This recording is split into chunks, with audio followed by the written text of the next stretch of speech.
Soy un trailero de toda la vida. Mi padre me enseñó el oficio y yo lo he heredado con orgullo. Desde joven he recorrido las carreteras de México, llevando mercancías de un lado a otro. He visto de todo en mis viajes: accidentes, asaltos, tormentas, paisajes de ensueño. Pero lo que viví aquella noche en la ex hacienda de Santa Ana superó con creces cualquier experiencia previa. La hacienda, un imponente edificio colonial, se alzaba majestuosa en medio de un vasto terreno. Sus muros, testigos de siglos de historia, parecían ocultar secretos inconfesables. La carga que llevaba era un cargamento de maquinaria agrícola, destinada a modernizar la producción de la hacienda. Llegué al anochecer, cansado por el largo viaje. El encargado de recibir la mercancía, un hombre de aspecto huraño y mirada penetrante, me indicó dónde debía descargar.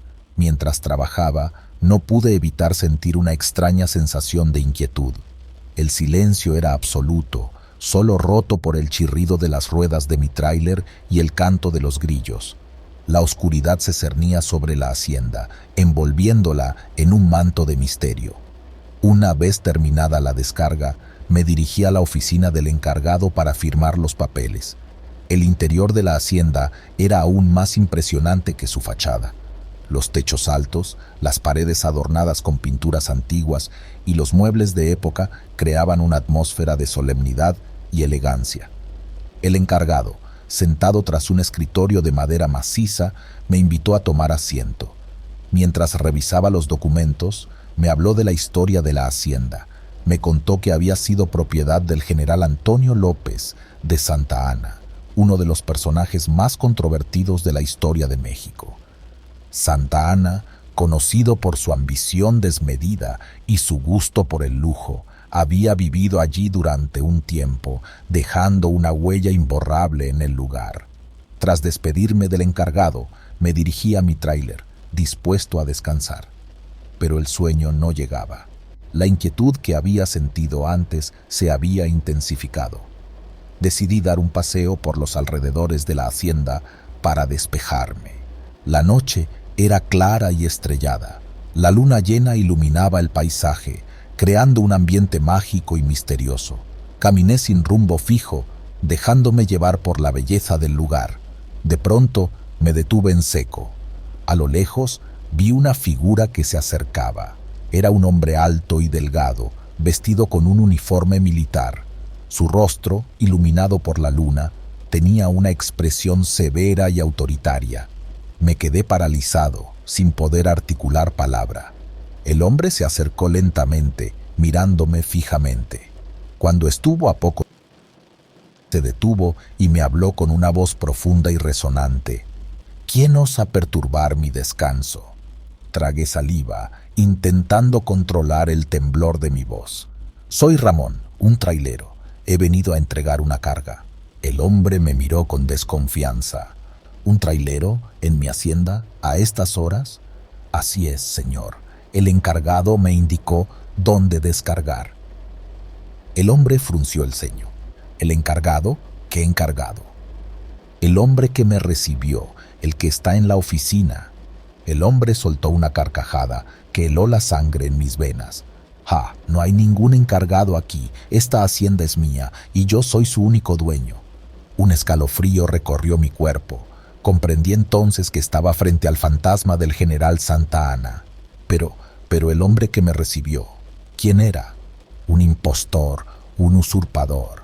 Nadie tiene derecho a estar aquí sin mi permiso. Santa Ana se acercó aún más y pude ver el brillo de sus ojos que parecían arder con una luz sobrenatural.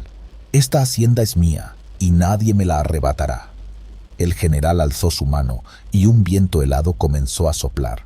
Los árboles se agitaron violentamente y las hojas secas crujieron bajo nuestros pies. El fantasma de Santa Ana se elevó en el aire y su figura se volvió cada vez más transparente. Vete de aquí, trailero, no vuelvas jamás o te arrepentirás. Su voz se desvaneció en la noche y su figura desapareció como por arte de magia. Me quedé solo, temblando de miedo. Corrí hacia mi tráiler, Puse en marcha el motor y salí de allí a toda velocidad. Nunca volví a la ex hacienda de Santa Ana. No sé qué fue lo que vi aquella noche, pero sé que no fue un sueño.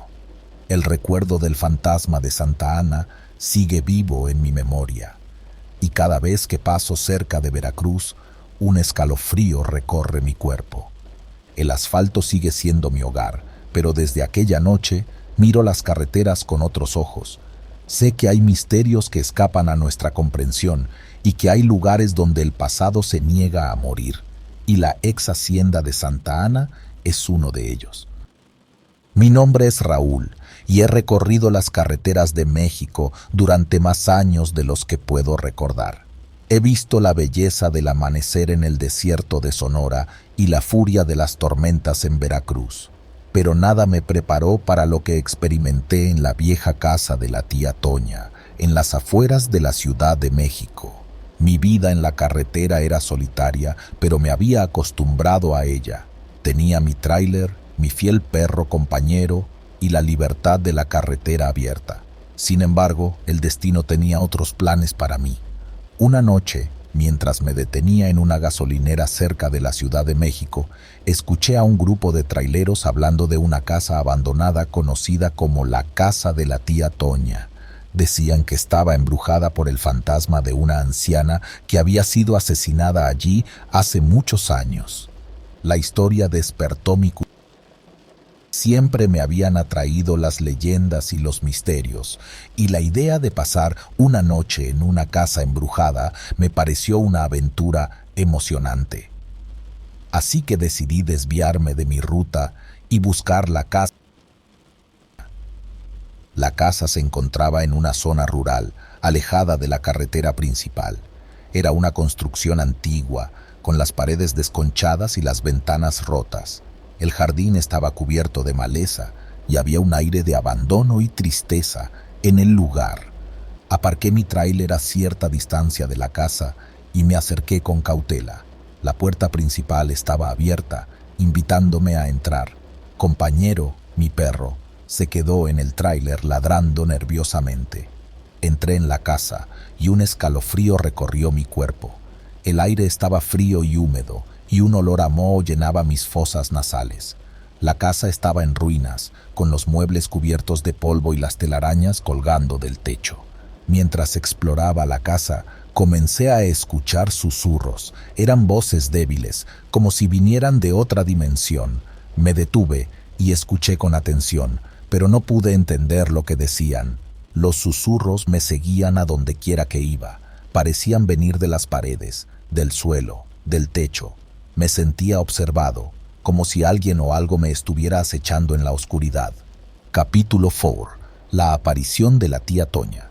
De repente, una figura apareció frente a mí. Era una anciana vestida de negro, con el pelo blanco y los ojos hundidos. Su rostro estaba pálido y arrugado, y tenía una expresión de tristeza y dolor. La anciana me miró fijamente y dijo con voz ronca: «Vete de aquí. Esta casa no es para los vivos». Me quedé paralizado, sin poder moverme ni hablar.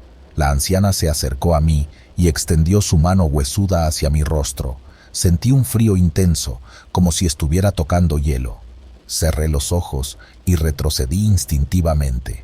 Cuando los abrí de nuevo, la anciana había desaparecido. Corrí hacia la puerta principal, tropezando con los muebles y las telarañas. Salí de la casa y me dirigí al tráiler. Compañero me recibió con ladridos de alegría, como si supiera que había escapado de un gran peligro. Subí al tráiler y arranqué el motor. Miré por el espejo retrovisor y vi la casa de la tía Toña alejarse en la distancia.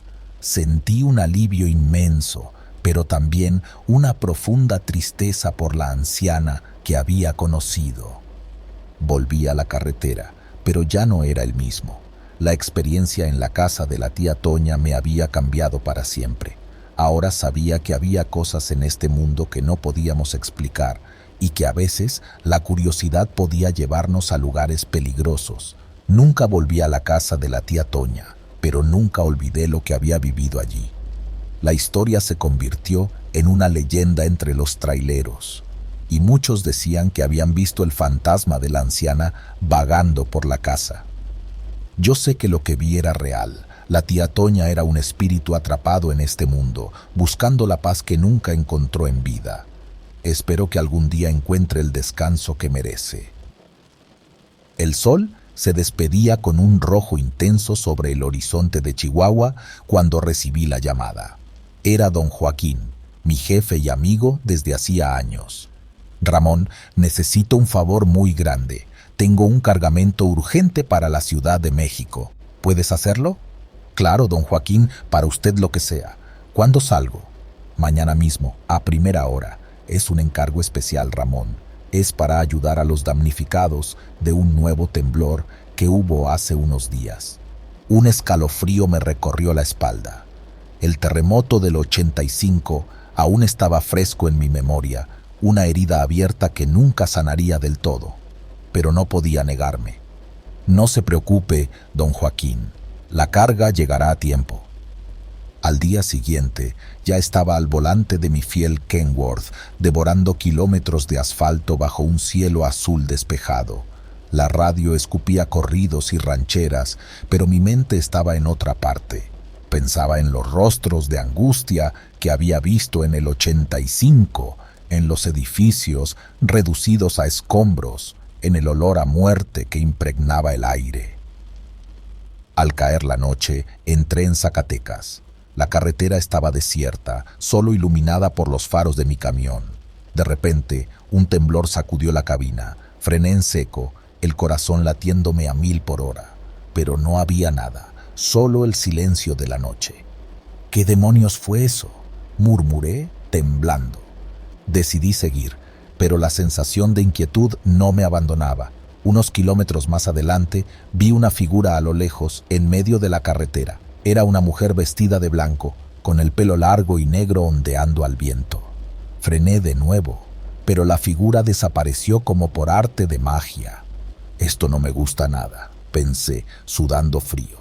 Llegué a la Ciudad de México al amanecer. La ciudad aún dormía, pero ya se sentía el bullicio de los preparativos para el día. Entregué la carga en un centro de acopio y me dirigí a un pequeño hotel en la colonia Roma, donde solía quedarme.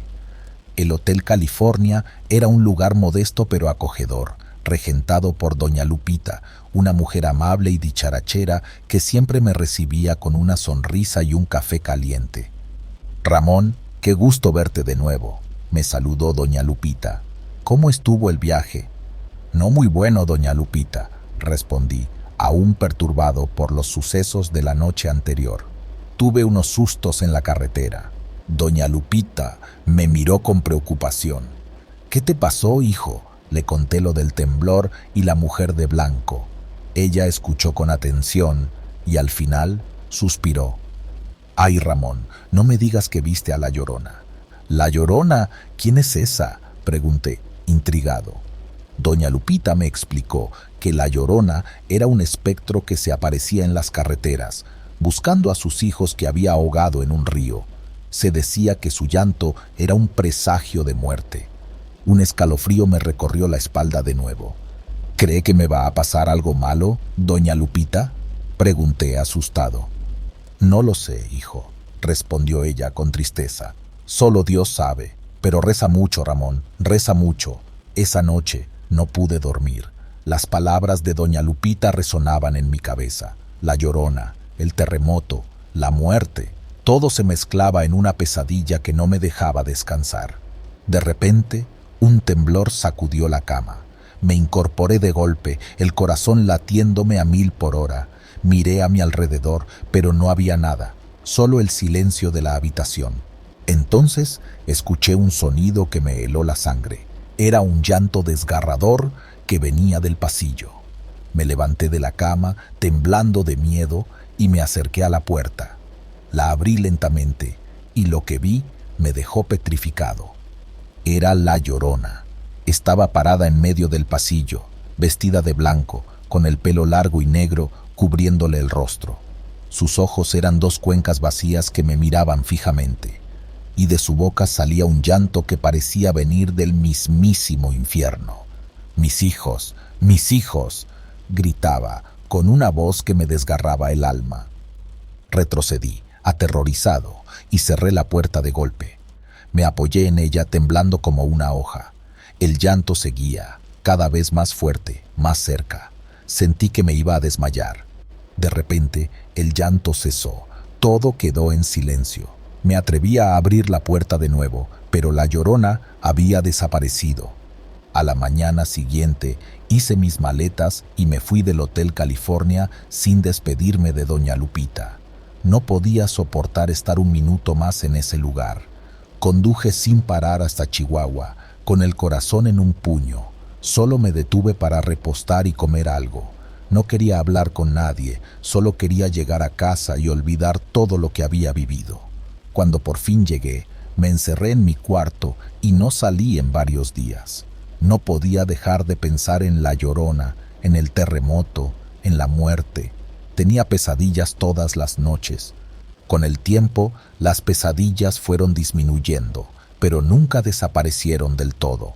Todavía hoy, cuando cierro los ojos, veo a la Llorona, escucho su llanto, siento el temblor de la tierra. Sé que nunca olvidaré lo que viví en aquel viaje a la Ciudad de México. La Llorona se ha convertido en mi sombra, en mi espectro personal, y sé que siempre estará ahí, esperando a que vuelva a cruzarme en su camino. He sido testigo de tormentas de arena en Sonora, de nevadas en la Sierra de Chihuahua y de lluvias torrenciales en la selva lacandona. Pero nada me preparó para lo que vi aquella noche en la Ciudad de México. Era el 2 de octubre, una fecha que siempre me había parecido normal, un día más en el calendario. Pero ese año, mientras atravesaba la ciudad en mi ruta hacia Veracruz, algo extraño sucedió.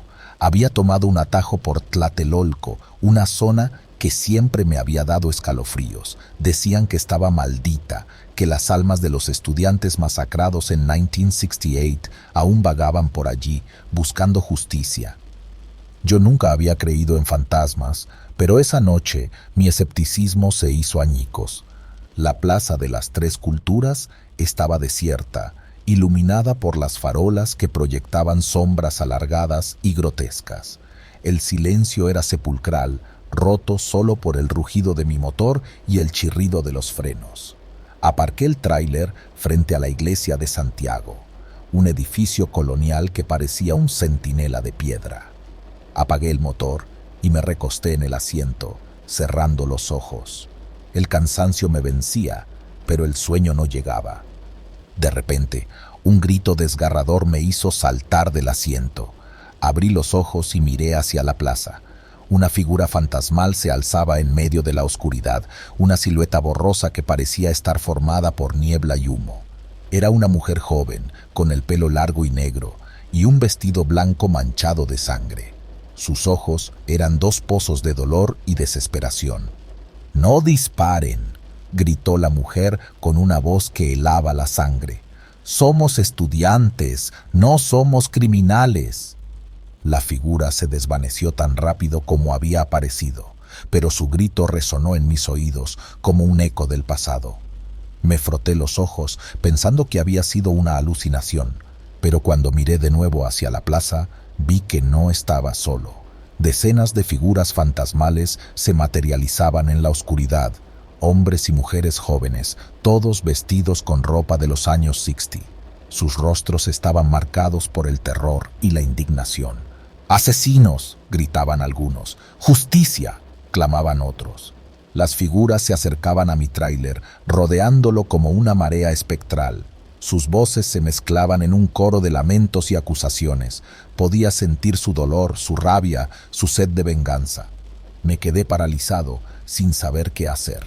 Intenté arrancar el motor, pero las llaves se me resbalaban de las manos. Intenté abrir la puerta, pero estaba atascada, estaba atrapado. Las figuras fantasmales empezaron a golpear las ventanas y la carrocería del tráiler, dejando huellas de manos ensangrentadas. Sus gritos se hacían más fuertes, más amenazantes. Sentí un frío glacial que me recorría el cuerpo, un miedo que me paralizaba el corazón. Cerré los ojos y me tapé los oídos, pero no podía escapar de la pesadilla. De repente, todo se quedó en silencio. Abrí los ojos y miré a mi alrededor. Las figuras fantasmales habían desaparecido. La plaza estaba vacía, iluminada por la luna llena que se reflejaba en el pavimento mojado. Me quedé unos minutos en silencio, intentando recuperar el aliento. Luego arranqué el motor y salí de allí a toda velocidad, sin mirar atrás. Conduje toda la noche, sin detenerme ni una sola vez. No podía quitarme de la cabeza las imágenes de la masacre, los gritos de los estudiantes, las huellas de manos ensangrentadas. Cuando llegué a Veracruz, estaba exhausto, pero no podía dormir. Cada vez que cerraba los ojos, veía los fantasmas de Tlatelolco. Decidí buscar ayuda. Fui a ver a un curandero que vivía en las afueras de la ciudad, un viejo indio que se decía que tenía poderes sobrenaturales. Le conté lo que había visto, lo que había oído, lo que había sentido. El curandero me escuchó en silencio, con una mirada de profunda tristeza. «Lo que has visto es real», me dijo. «Los espíritus de los estudiantes asesinados aún vagan por Tlatelolco, buscando paz y justicia. No descansarán hasta que su memoria sea honrada y sus asesinos sean castigados». El curandero me dio un amuleto, un pequeño cráneo de cristal que debía llevar siempre conmigo. Me dijo que me protegería de los malos espíritus y me ayudaría a encontrar la paz interior. Le agradecí su ayuda y me despedí de él. Desde entonces no he vuelto a ver a los fantasmas de Tlatelolco, pero nunca he olvidado lo que vi aquella noche. Cada vez que paso por la Ciudad de México, evito Tlatelolco. No quiero volver a enfrentarme a los espectros del pasado, pero sé que están ahí, esperando, recordándonos que la justicia no siempre llega, pero la memoria nunca muere. Mis manos, curtidas por el volante y marcadas por el sol, temblaban mientras encendía otro cigarrillo. El humo bailaba en la oscuridad de la cabina, un débil intento de disipar la niebla de desesperación que se acumulaba en mi pecho. No era la soledad de la carretera lo que me atormentaba, sino un maleficio que se aferraba a mí como una sombra. Me llamo Alex y soy trailero de toda la vida. He recorrido cada rincón de México, desde las selvas de Chiapas hasta los desiertos de Sonora. He visto amaneceres que quitan el aliento y tormentas que hielan la sangre. Pero nada me había preparado para lo que me sucedió en aquel oscuro tramo de carretera cerca de Oaxaca. Era una noche sin luna y la lluvia caía a cántaros. El asfalto brillaba bajo los faros, creando un efecto hipnótico que me dificultaba mantener los ojos abiertos. De repente, una figura emergió de la oscuridad. Una mujer, alta y esbelta, con un vestido blanco que parecía flotar en el viento.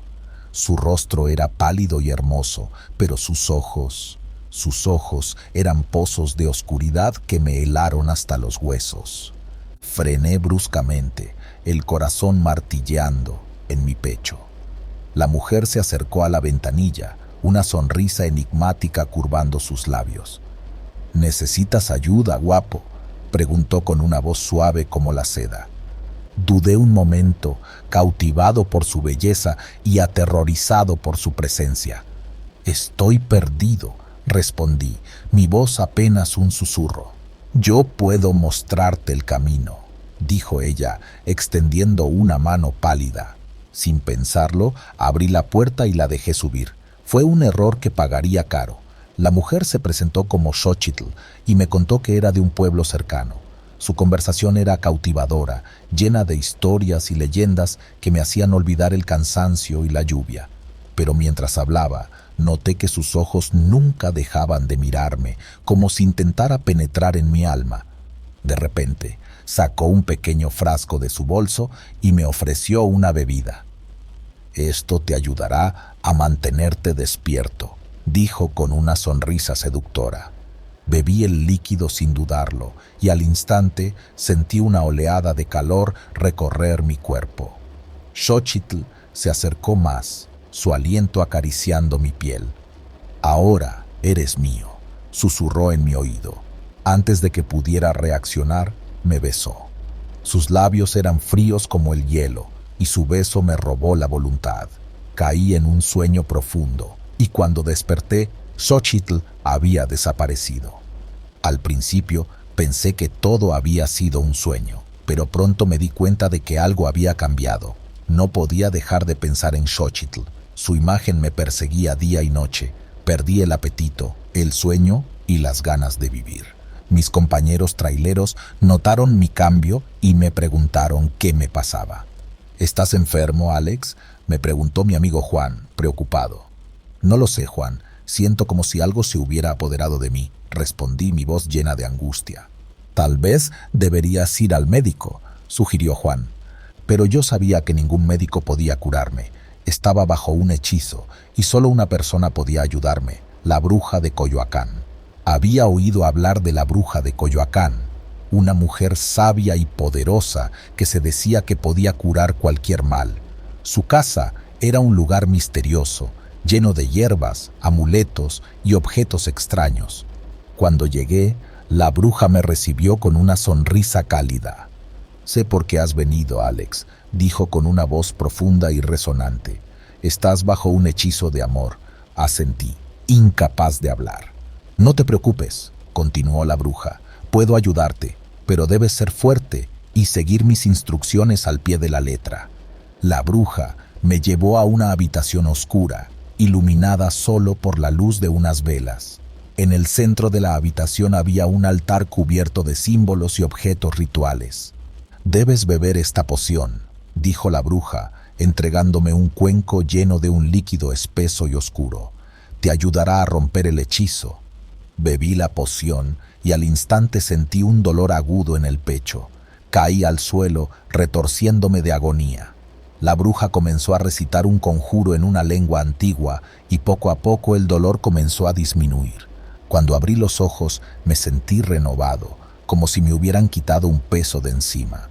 La imagen de Xochitl se había desvanecido de mi mente y por primera vez en semanas pude respirar tranquilo.